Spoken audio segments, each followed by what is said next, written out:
السلام علیکم ورحمۃ اللہ وبرکاتہ۔ ناظرین کرام، بہنوں اور بھائیوں، انتہائی اہم موضوع انسان کے اوپر زندگی کے اندر تنگیاں بھی آتی ہیں، آسانیاں بھی آتی ہیں، لیکن مشکلات میں بعض دفعہ انسان اس قدر گھر جاتا ہے کہ وہ موت کو پکارنے لگتا ہے۔ تو اس حوالے سے ہمارا پیارا دین اسلام ہمیں کیا رہنمائی کرتا ہے، ہمارے پیارے رسول صلی اللہ علیہ وآلہ وسلم نے ہماری کیا رہنمائی کی ہے۔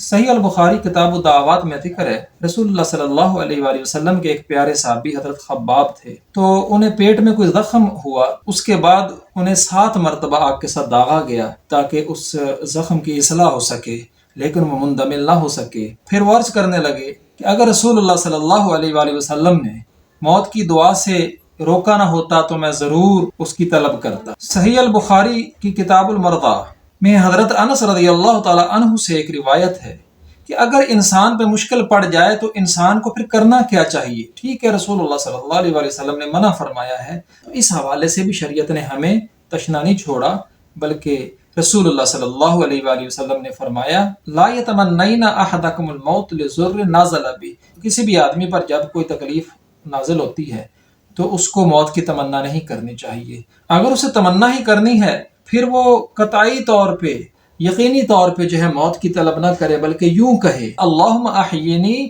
ما کانت الحیات خیر لی، اللہ مجھے زندگی دے اگر میرا زندہ رہنے میں خیر ہے، وتوفنی ما کانت الوفات خیر لی، اور یا اللہ اگر میرے لیے فوت ہونے میں خیر ہے تو مجھے خیر دے۔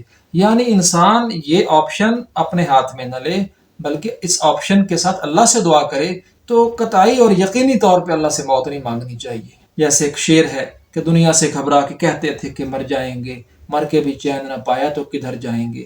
انسان کو خبر نہیں ہے کہ دنیا کے اندر جو مشکل ہے اس سے تنگ آ کے انسان موت کا تقاضا کر رہا ہے۔ یہ بات بھی انسان کے علم میں ہونی چاہیے کہ مرنے کے بعد بھی انسان کے اوپر ایک دوسری زندگی کا آغاز ہو جاتا ہے، جیسے سورۃ انشرح میں ہے، سورۃ علم نشرح ہے، آخری پارے میں اللہ فرماتے ہیں ان مع العسر یسرا، کہ اللہ تعالیٰ نے ہر تنگی کے ساتھ آسانی بنائی ہے، کہ جب انسان پہ آسانی کے بعد اگر تنگی کا دور آتا ہے تو تنگی بھی آخر ٹل جانے والی، اس کے بعد آسانی بھی آتی ہے۔ تو اس لیے انسان کو جو معلوم تکلیفیں ہیں ان کی قیمت پر انسان نامعلوم تکلیفوں کو پکارے، اس کو عقل مند کون کہے گا کہ جب تنگی آتی ہے تو اس کا ٹلنا بھی اسی طرح یقینی ہے جس طرح اس کا وارد ہونا۔ رہی بات اس حالت میں، ایک تو یہ دعا کی بات میں نے عرض کی، دوسری بات ہے کہ انسان کو انا للہ و انا الیہ راجعون کہنا چاہیے۔ یہ قرآن کریم میں انسان کو سکھلایا ہوا درس اور سبق ہے۔ اور اسی طرح ان اللہ مع الصابرین، اللہ تبارک و تعالی جو بندہ مشکل میں اب صبر کرتا ہے اس کے ساتھ ہے۔ اس کے ساتھ ہی آئندہ کے لیے اجازت دیجیے، کل دوبارہ ملاقات ہوگی ایک نئے ٹاپک کے ساتھ۔ السلام علیکم ورحمۃ اللہ وبرکاتہ۔